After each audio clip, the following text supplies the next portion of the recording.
ॐ भूर्भुवः स्वः तत्सवितुर्वरेण्यं भर्गो देवस्य धीमहि धियो यो नः प्रचोदयात्। ॐ शान्ति शान्ति शान्तिः। नमस्ते मेरे प्यारे दोस्तों, my dear friends. This is video number 14 on Viveka Chudamani of Adi Sankaracharya. This video starts with stanza number 184, Vijnanamaya Kosha, intellectual sheath. बुद्धिर बुद्धिर इंद्रियैः सार्धः सवृत्तिः कर्तृलक्षणः विज्ञानमय कोशः सयात् पुंस संसार कारणम. The intellect with its modifications along with the organs of perception form the intellectual sheath, Vijnanamaya Kosha. It has the characteristics of the agent or doer, which is the cause for transmigration. The Vijnanamaya Kosha, intellectual sheath, constitutes the intellect, the sense organs of perception, and all the different modifications of the intellect. It controls the organs of perception. This intellectual sheath in man wields the infinite reality. It is the cause for sansar. The modifications of the intellect are the awareness of doing and the concept of I am the doer. This concept creates more and more vasanas. In order to exhaust the vasanas, the individual has to move from one field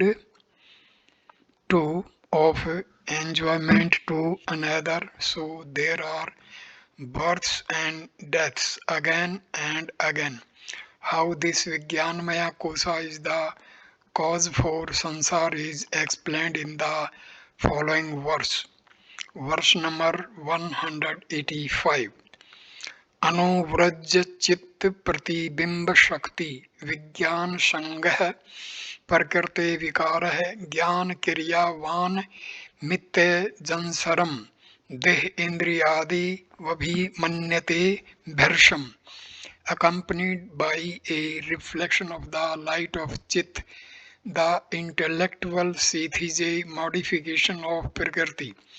It is endowed with the function of knowledge and is always completely identified with the body, sense organs, etc. The Vijnanamaya Kosha is constantly accompanied by the reflection of the light of Chit consciousness. Consciousness is all pervasive at all times. The world of plurality floods up within it. It as it were. Consciousness reflected in the intellect is intelligence, just as the electricity reflected in or functioning in the bulb is light, in the fan is rotation, in the heater is heat, and in the refrigerator is cold. In Sankara's and the Vedic times, there was no electricity, so he has taken the example of the sun being reflected in conditioned by functioning through playing in a bucket of water. This mighty power of eternal consciousness, God, which is the spark of life in every one of us, is not confined to the within. It is present everywhere at all times. This consciousness playing in the pools of thought is the individual in whom it generates the doership idea.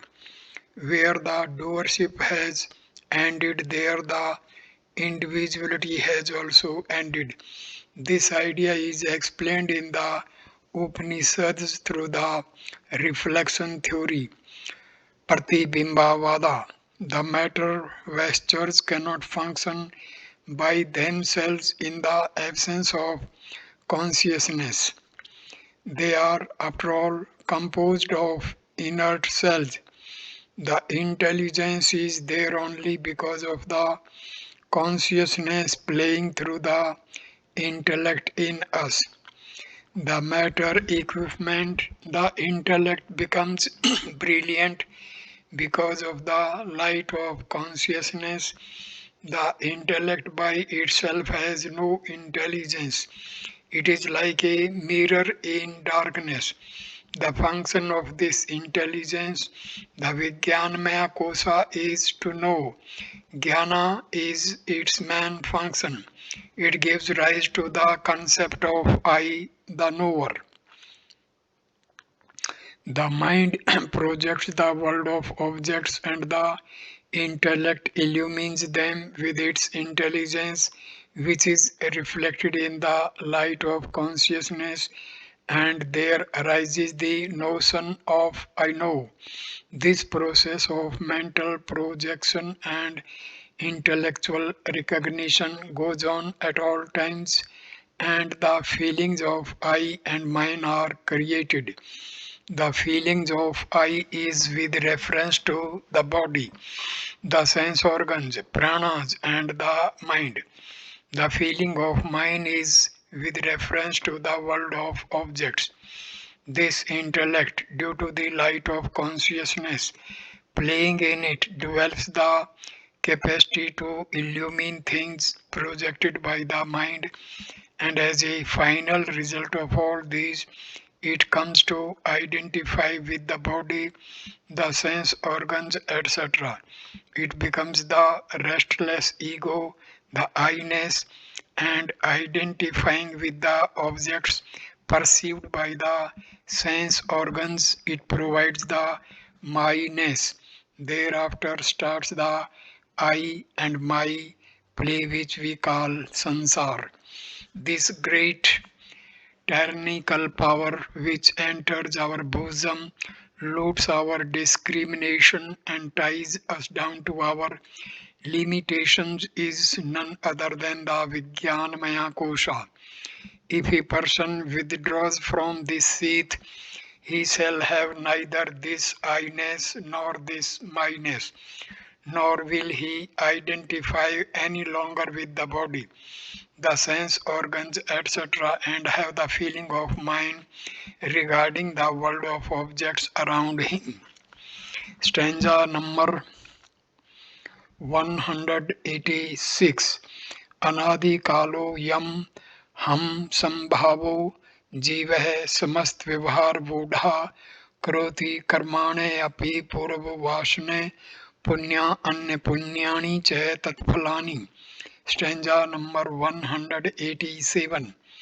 भुक्ते विचित्रावपि योनिषु वृज्जन्ययति निर्यातध्ये ऊर्ध्व में से अस्यैव विज्ञान में से जागृत है स्वप्नाद्य अवस्था सुख दुख भोग है.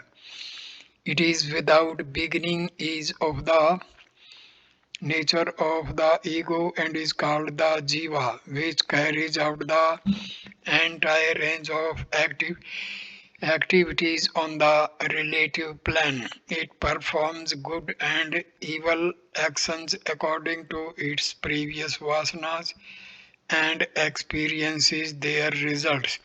It comes and goes up and down, taking birth in the various bodies, the waking, dream, and other states, and the experiences of joy and sorrow belong to this intellectual seat. The concept of I is beginningless. It started even before the beginning of time. Before one recognizes an object, there must already be an I. If there be an object and the I is not present, there cannot be an experience. For every experience, the I factor representing the subject is indispensable. I, the ego, myself, am the subject. So the first object that emerged at the beginning of creation must have been the first thought at zero time. When I arrogated the first thought to myself, the concept of I do arose. Thus the ego is beginningless, anadi. This I-ness, aham, swabhava, which is beginningless, is the jiva, the individuality. All activities on the relative plane are carried out by this jiva. The light of consciousness conditioned by thought carries out all the activities in the world. When the last thought is ended, there is no more an ego and so no more any actions. To realize consciously and dynamically this state of actionlessness is called samadhi. The jiva carries out the activities of the world in strict adherence to a blueprint provided by itself. This blueprint, the peculiar mode of one's activities, is determined by vasanas acquired earlier. The activity may be good, bad, or indifferent. It is all ordered by the texture of one's vasanas. Accordingly, when the jiva acts in the world ordered by its past vasanas, the activities produce results. These fruits are enjoyed by the jiva under finite varieties of physical environments. In order to act as per the old vasanas and to enjoy the fruits of actions, the individual has to take birth in various fields of activities, high and low, with reference to this relative existence. The three states of consciousness, the waking, dream, and deep sleep, are conditionings of this Vijnanamaya kosha. The experiencer of joy and sorrow in these three states of consciousness is this intellectual seat. In whatever state there is an experience, the concept of I is immanent. Stanza number 188.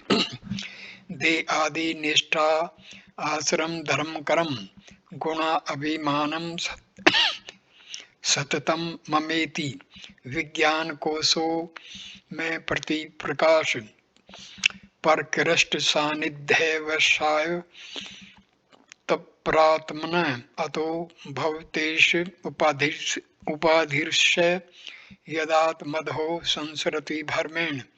Identifying with the attributes of the orders of life, their duties and functions which actually belong to the body, it considers them as its own. The Vijnanamaya Kosa is extremely radiant because of its nearness to the Supreme Self. It is a superimposition on the Self which, when it identifies with it, suffers transmigration through delusion. The intellectual seat is subtler than the mental, the vital air and food seats. Owing to its subtlety, it has the maximum pervasiveness. In the order of seats, it is nearest to the Atman, the Self. Consequently, it is extremely brilliant compared with all other seats. It has more reflectiveness. This seat is the conditioning nearest to reality. The term Atma Dhihi is indicative of the ego Jiva, at the same time defining the individuality. The Atma conditioned in the intellect is the individuality, the ego. This jiva is the factor which undergoes the phenomenon of coming and going, the phenomenon of transmigration. Transmigration is occasioned by the delusion of not knowing the self as the reality and considering the not self, the jiva, to be the reality. Atma plus Dhihi, Atam Dhihi, that is Jiva, ego, the light of consciousness in us, the Atman functioning in the thought springs. Dhihi is the ego, the Jiva. So Atam Dhihi means the individuality, the PFT, the ego. Pratibimba Vada, the theory that the ego is the reflection of the self in the intellect. Atma unattached. Stanza number 189. योऽयं विज्ञानमे प्राणेषु हृदि स्फुरत्ययं ज्योतिः कूटस्थः सन्नात्मा कर्ता भोक्ता भवतुपाधिस्थः. The Atman, which is knowledge absolute, shines within the pranas in the heart, though it is immutable. It becomes the doer and the experiencer because of its superimposition, the intellectual sheath. In Vedanta, it has been constantly asserted that the seat of the intellect is in the heart, and that in the cave of the heart is the intellect, and in the midst of the intellect is the shining Atman.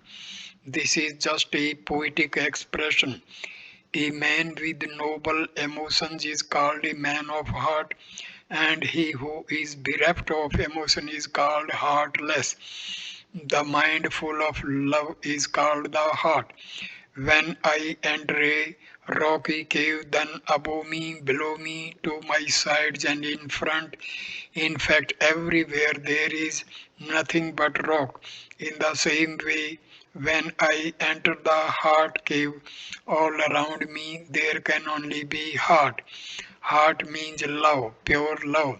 In such an atmosphere of universal love, the seeker's intellect must function. In the cave of the intellect is Brahma.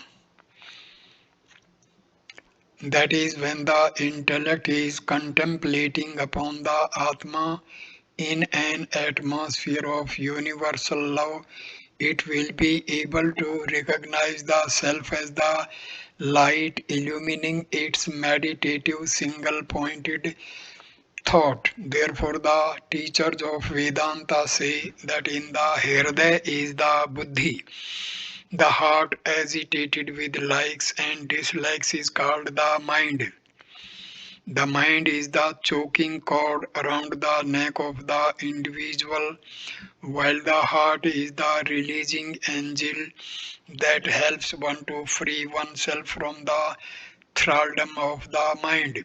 To achieve it, one has to bring the mind to a single pointed thought.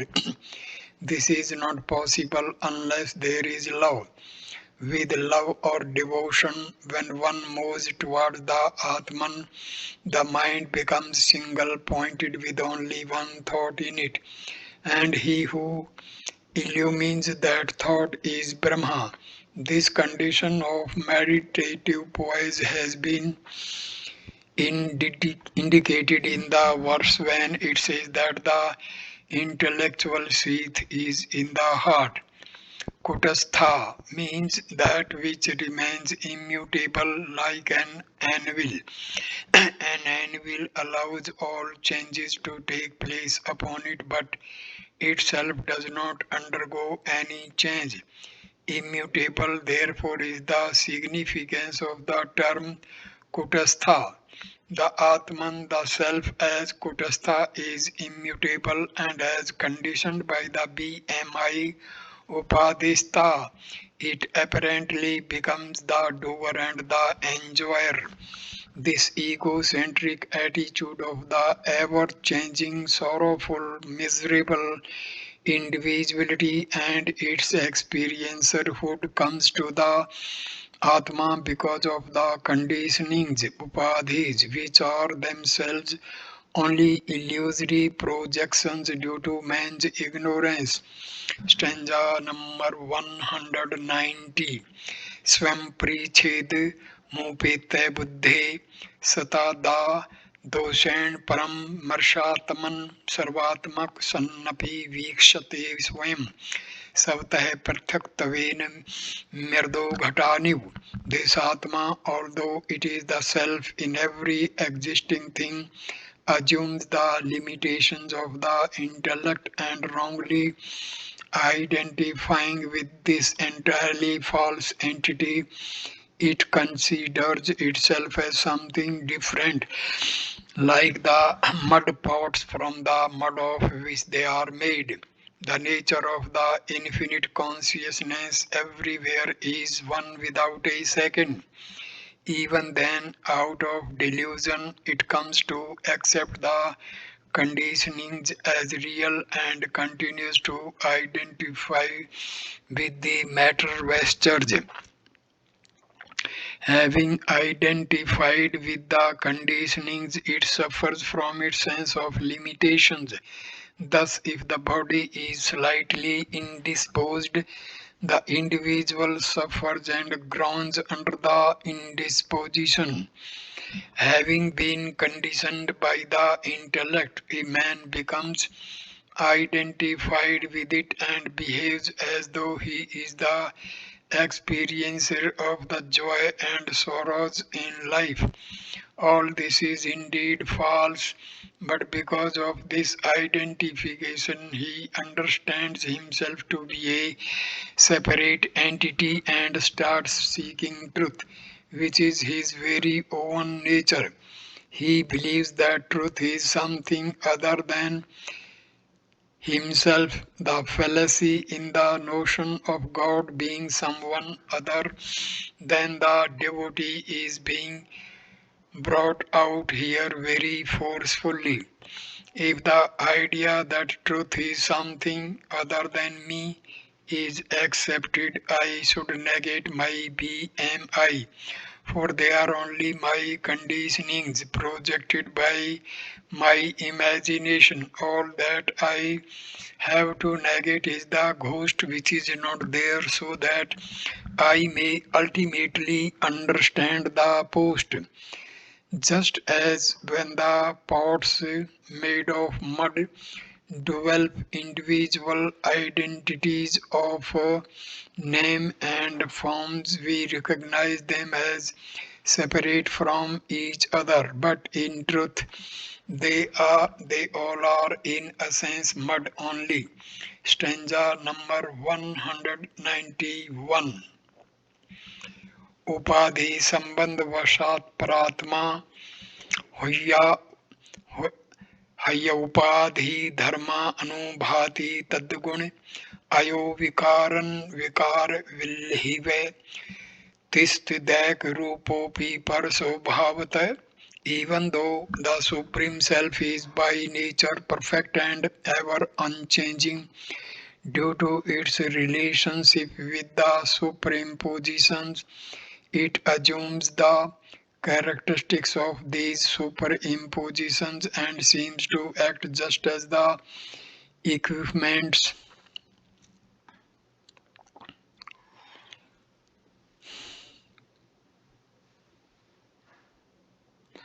do, like the changeless fire assuming the forms of the iron pieces which it turns red hot. The supreme reality, due to its identification with the conditionings, upadhis, behaves in accordance with the dharmas of the conditionings. Life, when it functions through the body, assumes the qualities of the body. A clean glass near a blue cloth appears blue. If the cloth is red, the glass appears red. As the color of the cloth, so appears the color of the glass. The glass has no color of its own. It borrows the color of its environments. In the same way, the Atma functioning through the Upadhis acquires the properties of the Upadhis for the time being. In this verse, to indicate the same idea, another example is given. Fire has neither shape nor form, spherical heat, cubical heat, cylindrical heat, rectangular heat, etc. are not possible, nor has the heat any weight. 10 ounce heat, 1 pound heat, 5 pounds heat too are impossible. But when iron pieces are put in the fire assumes their shapes and weights. These are not the properties of the fire, but because of the iron pieces, the fire is said to have shape and weight. Paramatman is ever the same. Sada eka rupaha. It is of the nature of existence. It is pure I isness, the suchness in such and such a thing. If that suchness is removed from it, the thing will not have existence. Existence alone is its nature. There is no being or non-being in it. Nothing has ever emerged out of it. In its pure existence state, it is not even consciousness. Consciousness it becomes only when it is illumining objects. It cannot be said to be anything. It is of the nature of existence. No other description is possible, and you are that. Even now you are that. Nobody can say, I have no existence. I exist. I am is the universal experience of all. That amness is the truth. It is of one nature because it transcends all nature. As consciousness, you cannot use any other definition. It is indescribable. All descriptions only detail the qualities of the thing described. Qualities are not there in the infinite. The moment properties are seen, it becomes finite. The properties are what you see, hear, smell, taste, touch, feel, and think. It is beyond all properties or characteristic features. To understand that I am consciousness and that I have nothing to do with the BMI is the realization of the highest state of spiritual perfection. What is liberation, disciple? Stanza number 192.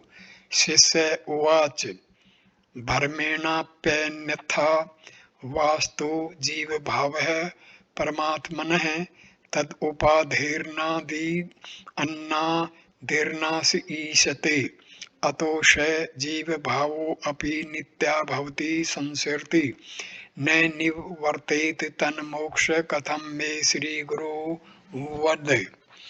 The Sisya asked that the Supreme Self has come to consider itself as the Jiva through illusion or otherwise is a superimposition which is beginningless. That which is beginningless cannot be said to have an end.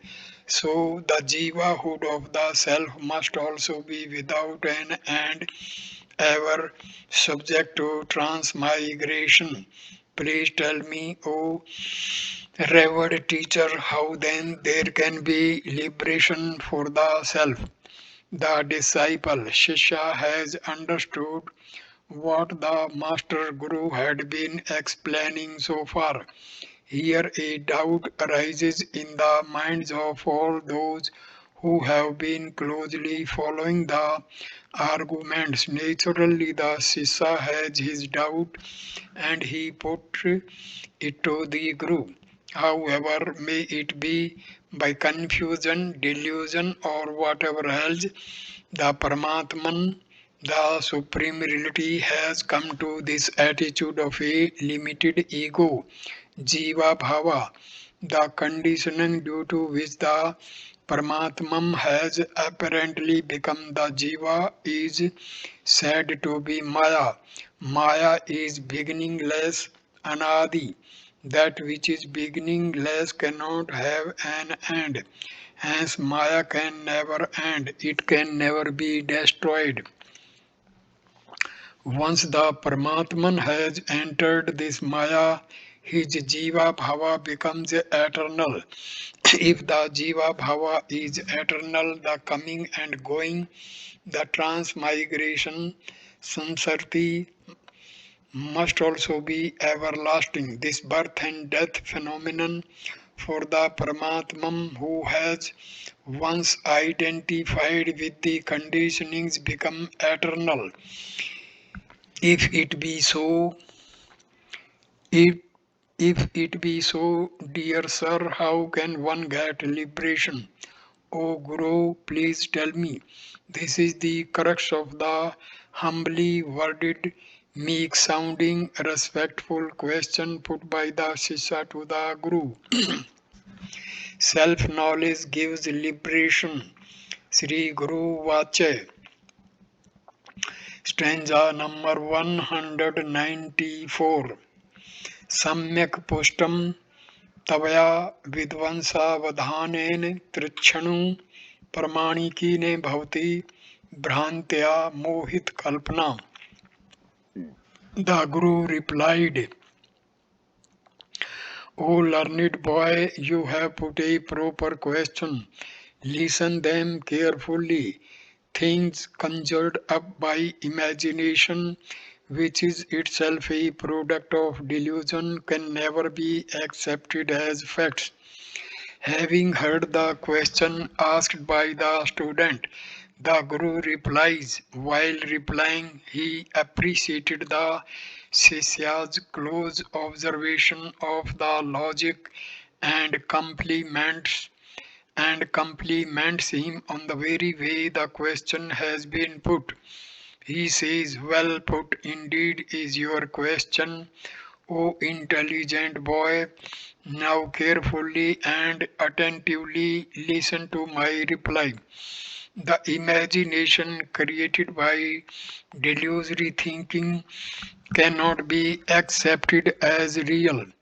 The very thought to begin with that there are the equipments is a delusory misconception. Identification with them is a subsequent delusion.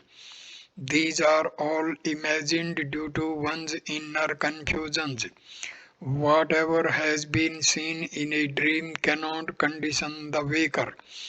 A sumptuous dinner enjoyed in the dream will not remove any hunger in the waking state. As the imagination conjured up by delusion can never become a fact. If what you say is a fact, then of course moksha is impossible. Because of the logic given by you, admits the Guru and adds, but the mind itself is a delusion. Through a delusion, you have created an imagination. This avidya ends only when true wisdom comes. Therefore, my dear boy, the idea that there cannot be any moksha is not true. Thus, though avidya is beginningless, anadi, it can end antavati, antavati when truth is realized. Stanza number 195.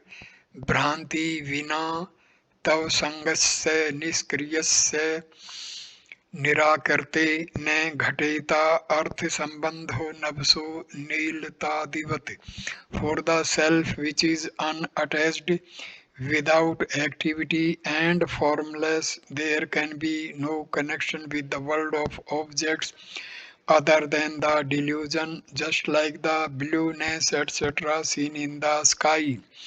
Continuing his reply, the Guru adds, the Supreme Reality is unattached, has no actions and no forms. It is one without a second.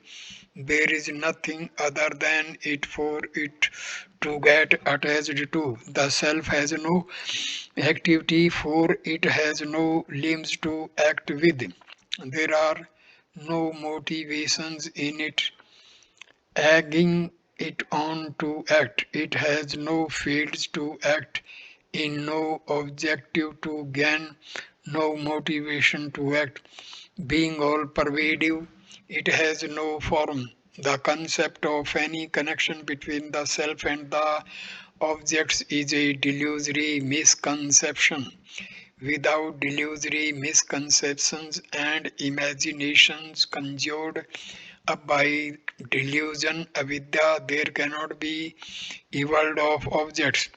Only when there is a world of objects can we have any relationship and identification with it.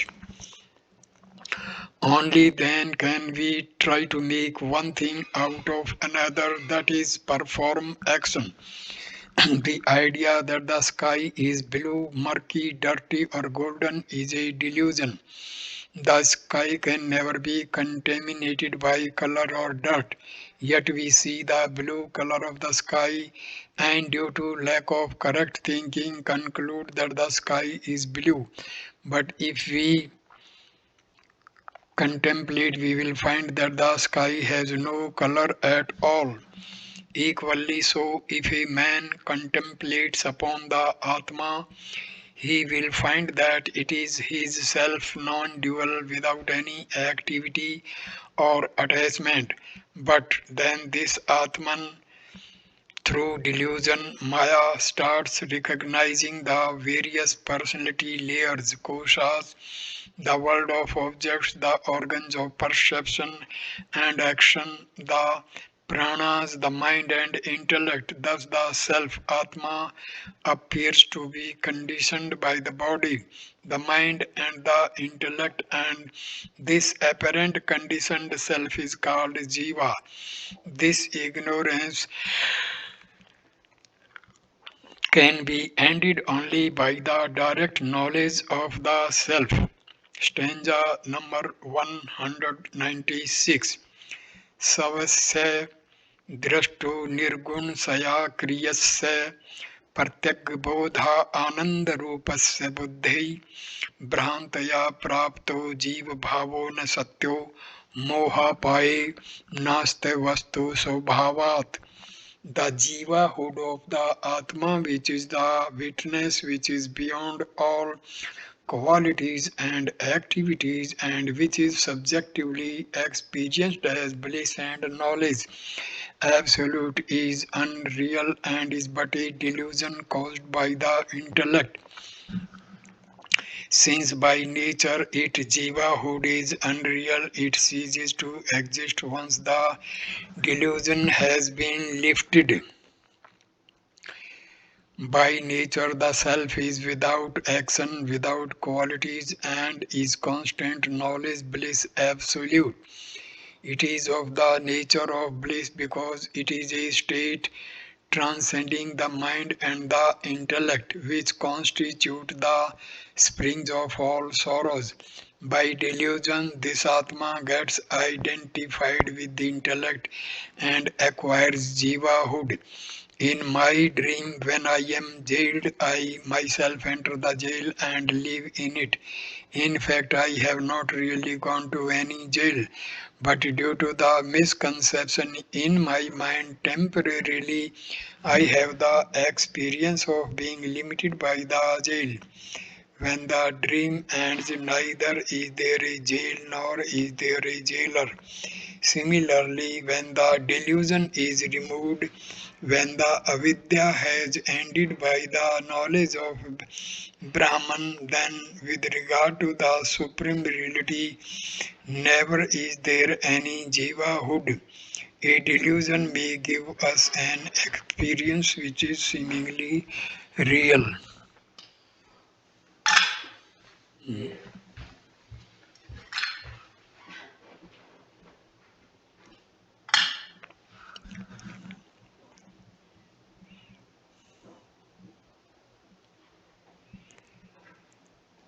Similarly, when the delusion is removed, when the avidya has ended by the knowledge of Brahma, then with regard to the supreme reality, never is there any jivahood.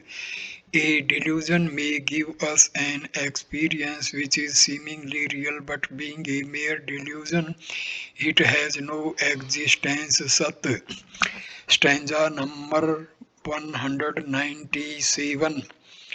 यावत् भ्रान्तिस्तावदेवाशे सत्ता मिथ्या ज्ञानर्जयभीतस्य प्रमादात् रज्ज्वां सर्पी भ्रान्ति कालीन एव भ्रान्तर्नशीनैव सर्पिः तद्वत् having been caused by an error of judgment and false understanding, the jivahood can exist only as long as the delusion lasts.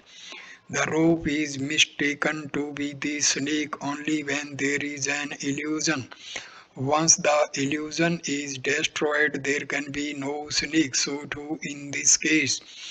Concluding the argument, Sankara tells the student that as long as there is confusion and delusion, so long there will be the existence of the individuality. The jiva who exists only as long as the delusion lasts. The delusion or non-apprehension of reality gives rise to the misapprehension that I am the body, I am the mind, I am the intellect. With reference to the world of objects, there arises a feeling I am the doer. With reference to the mind and intellect, there arises the feeling I am the enjoyer. These feelings in their aggregate constitute the jivahood. Since they have risen out of delusion, they will last only as long as the delusion lasts. As long as the nature of the rope is not understood, and as long as the knowledge of the rope is not fully realized, so long the delusion continues and the snake vision persists. In utter mental confusion alone can you have the vision of the serpent. When the mental confusion has ended, the snake cannot be. With the knowledge of the rope, the misconception that it is a snake must necessarily vanish.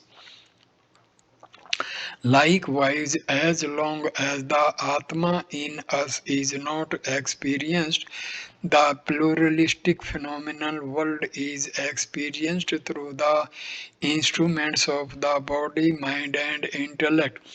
There will also be the triple world of the subject, the object, and the relationship between them.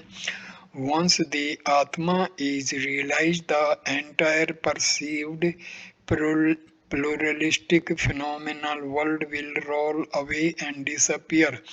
The experience of the self is gained in an immediate knowledge.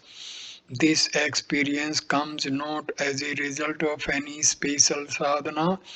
All sadhanas help the seeker to withdraw from his BMI preoccupations.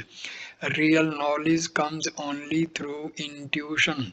It is immediate. In Kathopanishad it is said, it is like lightning, it is sudden quick. Teaching yourself to withdraw from the worldly preoccupations take time. When the mind is withdrawn from all its preoccupations, the experience of the infinite is instantaneous.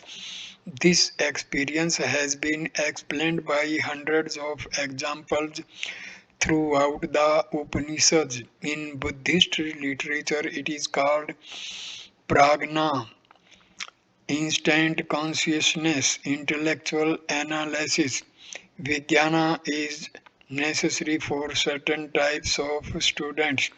Philosophy and religion are only helpful handmaids to prepare the mind of the seeker for the direct and immediate experience of the infinite. This infinite self is experienced not because of religion nor because of philosophy.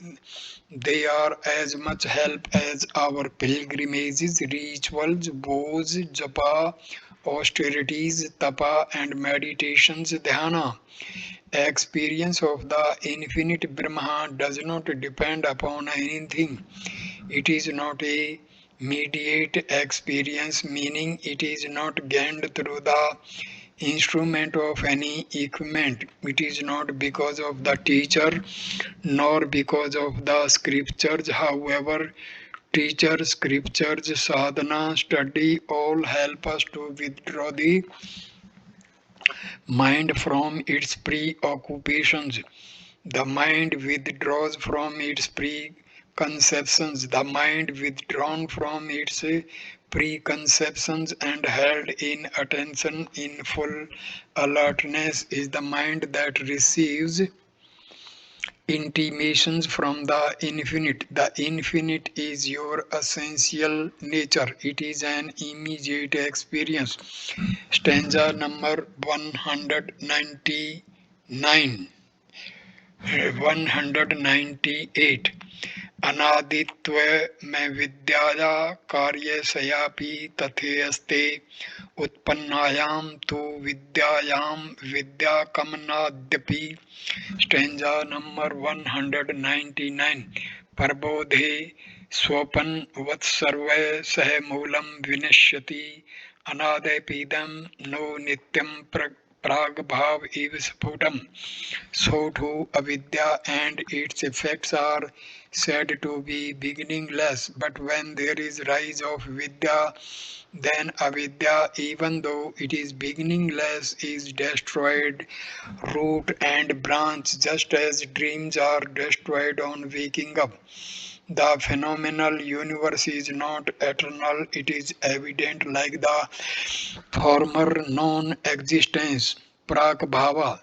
When the cause is beginningless, its effects must also have the same nature. Ignorance, avidya, which is beginningless, must necessarily produce effects which are also beginningless. Avidya is the cause for the very first thought, therefore it is beyond time. But when true knowledge of the self is born, when the right apprehension is born, the non-apprehension will have to end. As long as the cause, the non-apprehension remains, its effects, the misapprehensions must also remain. But there is one solvent for this great cause. The antithesis of ignorance is knowledge. Where there is knowledge, there ignorance cannot be. Where there is light, there darkness cannot be. Light and darkness cannot remain in one and the same place at one and the same time.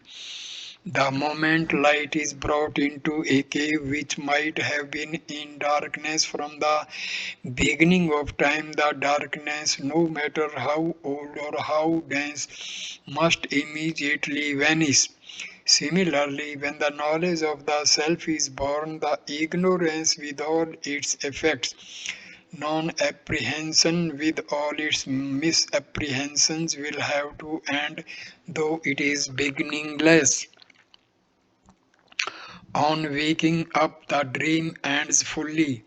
On realizing the nature of the self, the misapprehensions to their very roots, the non-apprehension must end. Not only are the misapprehensions eliminated, but also their very cause. The non-apprehension in deep sleep, the effects end, but the causal body, the non-apprehension, meaning the cause remains in the final spiritual experience. The cause also ends. Then never will the fear of apprehensions rise in us. When truth is apprehended, the effects along with their cause, the causal body, and even though the cause is beginningless, anadi, though ignorance, avidya, is beginningless, it is not eternal. That which is born must die, and that which is unborn cannot die. But there are exceptions. Avidya, though it is unborn, will end. This peculiar paradox is explained by an example. It is clear just as Prak-abhava. Prak-abhava is a technical term used by the Indian logicians, Naikayas. In Nyaya Shastra, they employ this term freely. A pot before it was made was in the mud. Instead of the pot, there was only mud. From the mud, the potter cannot make a milch cow, nor can he make a succulent apple. He cannot create a wife for himself out of mud. He can only create various kinds of pots. The pot he is going to make must be potentially possible in the mud. In the mud is the potential pot. In the mud is the unmanifest pot. The unmanifest pot was in the mud even before the pot was made. When the pot is made, the pot which was hitherto unmanifest is now manifest. Now, when was the potential pot born in the mud? The possibility of the pot in the mud was beginningless. Anadi, the possibility of the pot in the mud was born when the mud was born. Nay, when the earth was born, nay, it was in the very essential nature of the earth. When the pot is made, the potential pot has become manifest. When a pot has manifested, its beginningless potential condition has ended. Before Prak, its actual manifestation, the manifested pot was not there, Abhava. The moment it manifested, its potential state, which was beginningless, ended. So this previous non-existence, Prak Bhava, is an example given to illustrate a beginningless thing coming to an end. Ordinarily, that which is beginningless must be endless. But Vedanta says that it is possible for a beginningless thing to end. How? Like the previous non existence of a pot. When the pot has manifested, its unmanifest condition, which was beginningless, has ended. Similarly, says the Guru, even though avidya is beginningless, it ends with the apprehension of reality vidya. Therefore, though your question is beautifully put, please understand that it is not a great question after all. Stanza number 200. अनादरेऽपि विध्वंस प्रागभावस्य विक्षितः युद्धबुद्धेऽपाधि संबंधा परिकल्पनी आत्मनि जीवत्वं ने ततो stanza number 201 जीवत्वं ने ततोऽन्यतो स्वरूपेण विलक्षणः संबंध सत्वात्मनो बुद्धया मिथ्या ज्ञान पुरःसरः. Although it is beginningless, former non-existence is found to have an end. So too the Jiva-hood, which is imagined to be in the Atma through its apparent conditioning in the superimposed attributes, like the intellect is not real, but the other, the self, is intrinsically different from it, Jivahood. The relation between the Atma and the intellect is due to the false knowledge. The concept of individuality has arisen because of the consciousness identifying with or reflecting in the intellect. Intellect is used here because the mind and the sense organs are incorporated in the subtle body. This Jiva Bhava, the individuality in its essential nature, is nothing other than the Atma, but because of the conditionings, the self, the Om, appears to be the PFT, the Jiva. If I can understand myself to be of the nature of the self, the sorrows that are supplied to me through the body, the mind, and the intellect can be ended. Thus, though this avidya is beginningless, it has an end, and in the Prak Bhava Abhava, as in the example of the beginningless non existence of the pot in the mud, ending in the production of the pot from the mud. If this avidya has an end, O teacher, tell us how it can be ended. What is the secret technique? This Jiva Bhavana has come about because of the intellect, and so through the same intellect it should be ended. The intellect turned outwards toward the OET creates the Jivahood. When the same intellect is turned inwards toward the Om, the awakening of the Atma, the Self, takes place. At this moment, the intellect is functioning turned entirely outwards and is fully engaged in its busy preoccupations with the fascinating world of OET. The worlds of experiences in the OET are all delusory misconceptions born out of the non apprehension of reality.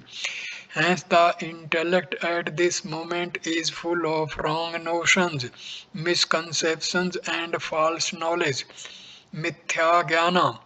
Due to the ignorance of the self, the misconceptions I am the body, I am the mind, I am the intellect have arisen, and thereafter considering myself to be the limited ego and thinking that my happiness depends upon the world of objects, I find no way to gain real and lasting happiness. All this is false knowledge, mithya jnana. When the intellect leaves its misconceptions and turns towards the eternal self, then even though the avidya is beginningless, it ends with the dawn of the knowledge of the self. Stanza number 202. विनिवृत्ति भयवित्तस्य सम्यग्ज्ञानेन नान्यथा ब्रह्मात्मैव तव विज्ञानं सम्यक् ज्ञानं श्रुतेमर्तम्. The supreme positions will cease to function at the dawn of right knowledge and in no other way. According to the scriptures, realization of the identity of the soul and Brahma is right knowledge.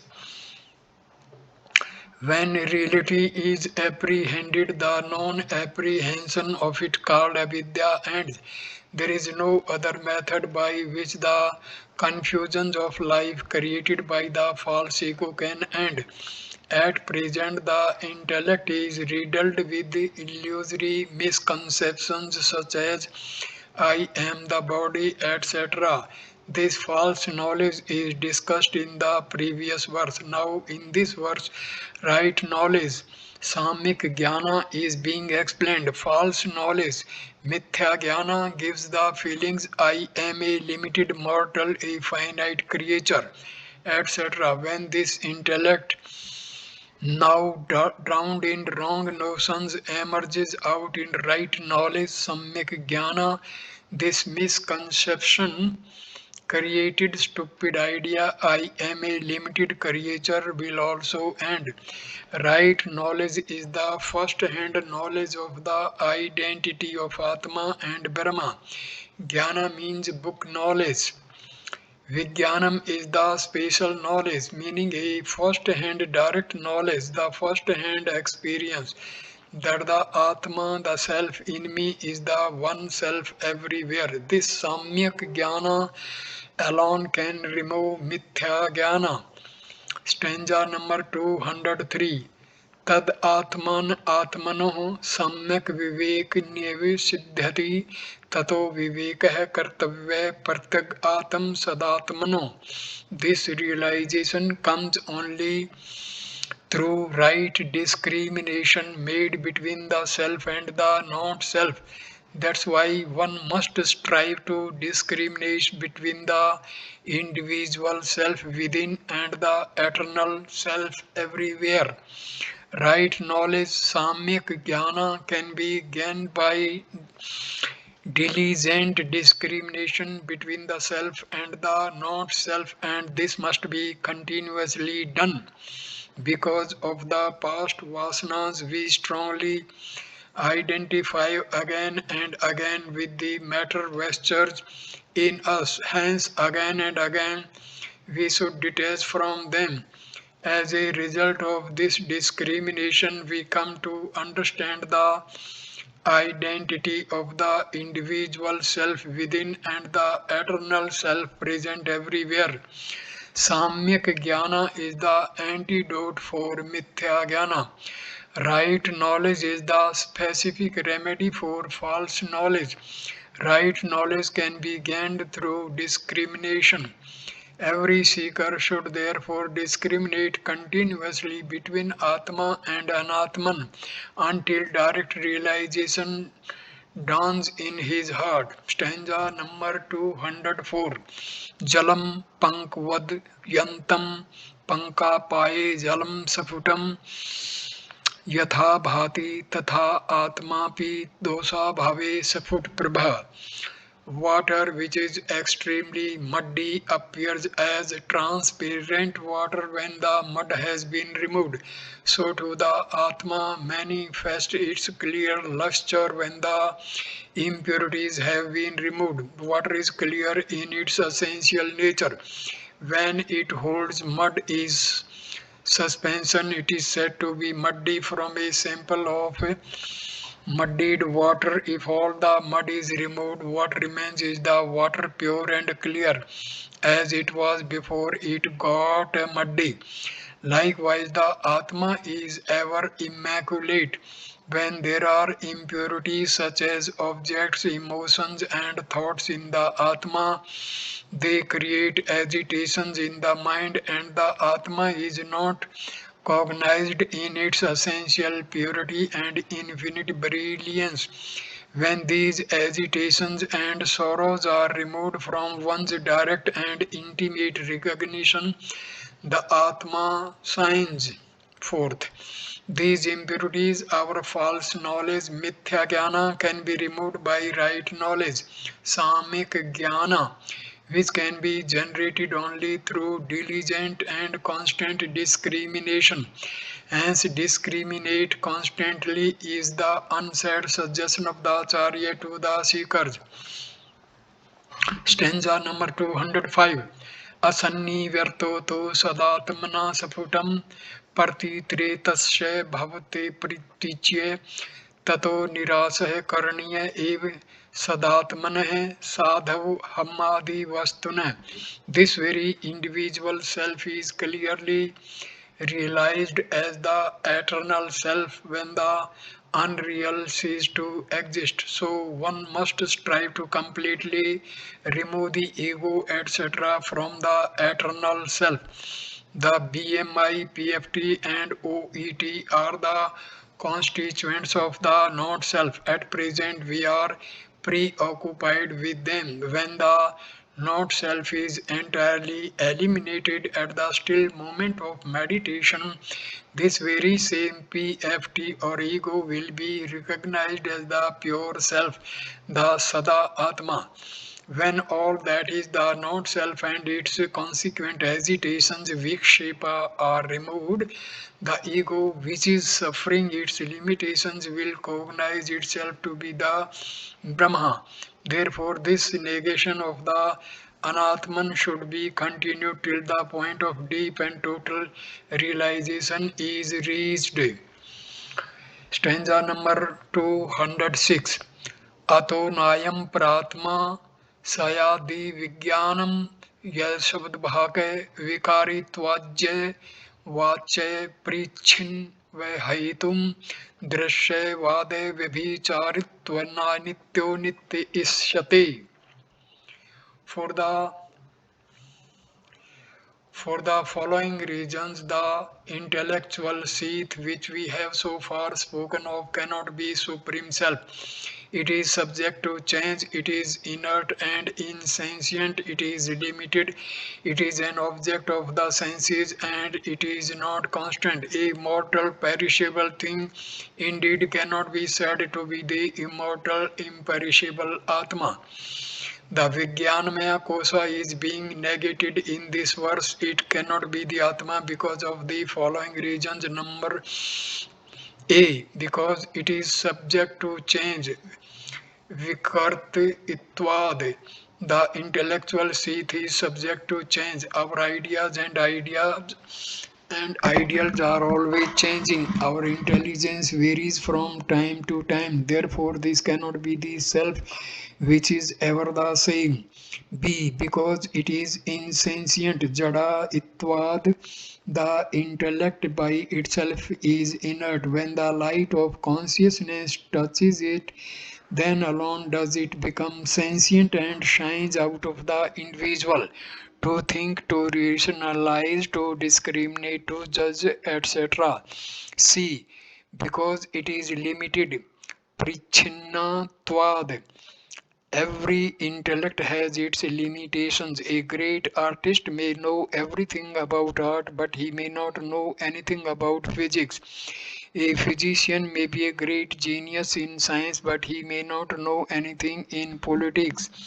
Politicians in India need not necessarily know economics. A Vedantin may know his Vedanta but know perhaps nothing of other subject. So each one may be great in his own field but not in others. The intellect in everywhere is limited. Therefore the intellectual seat cannot be the unlimited infinite self. The self is unlimited and undivided. Hence the intellect cannot be the Atma. D. Because it is perceivable. Drishyatvad. We know our own intellects. We say, I am dull, I am intelligent, etc. We are conscious of our intellects. The intellect is an object of consciousness. The object cannot be the subject, the pure consciousness. E. Because it is not constantly present. Vyabhicharitvad. It is not constantly present, faithfully serving at all times. In deep sleep, the intellect is not available. In the waking condition, it is available. In a perverted condition, it lives in the dream. It does not work at all during deep sleep. When swooning or when under chloroform, at times it is available, at times it is not. In the waking state also, we find that at times we are intelligent and other times we are dull and unintelligent. Therefore, it cannot be the Atma. F. Because it is not eternal, a nitya atvad, it is mortal, changeable and variable. Hence the intellect cannot be the self, the reality which is eternal. The next personality layer, the bliss seat, is taken up for discussion from the following verse. So I conclude this video at this stage. Next video number 15 will start with Anandamaya Kosa Bliss Seat, stanza number 207 onward. Thank you for watching this video. Namaskar, my dear friend. Thank you.